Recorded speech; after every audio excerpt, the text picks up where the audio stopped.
This is an evolution for Project Lifesaver that's very exciting for us. As most of you probably know, Project Lifesaver started back in 1999, and we were a ground search element with the electronic or RF tracking. Over that course of time, we developed courses for helicopter operations, which we got some FAA certifications for. But being a helicopter guy, one of the things that I saw that was lacking was the ability to have airborne assets all the time and cheaply. About 2.5 years ago, I met with a gentleman from Lockheed Martin. And they asked me the question, have you ever considered marrying your technology with a UAS system? And I said, only about 1,000 times. The problem was we could not find a UAS system that could support it. There was a lot more to it than just strapping on an antenna or something and going out there and trying to pick the signal up.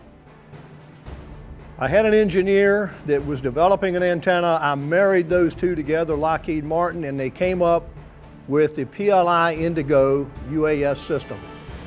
This is the only system in the world that will track the Project Lifesaver bracelets and report it back to the controller, giving strength and direction as to where that bracelet is.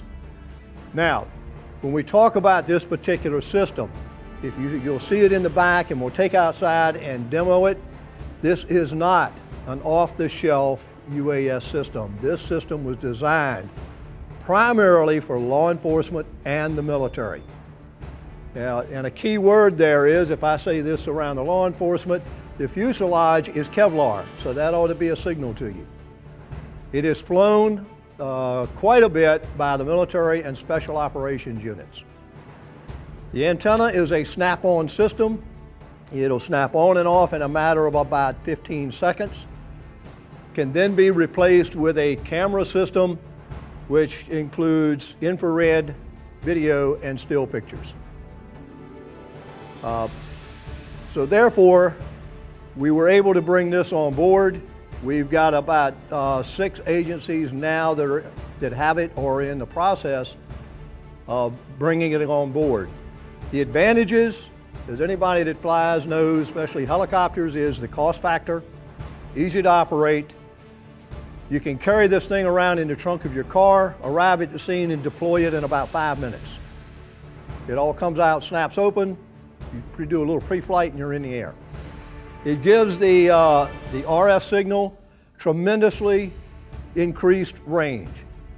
On the ground, we're looking at about 1 mile, and that's in optimum conditions, and depending on obstructions and buildings and all these kind of things. Now, when you put this antenna in the air, and we know it was true because we developed helicopter operations, tracking from a helicopter, we're now getting 3 to 7 miles. Put this in the air, you've already added about 2 to 2.5 miles to your range. So now you can vector a ground team in very quickly.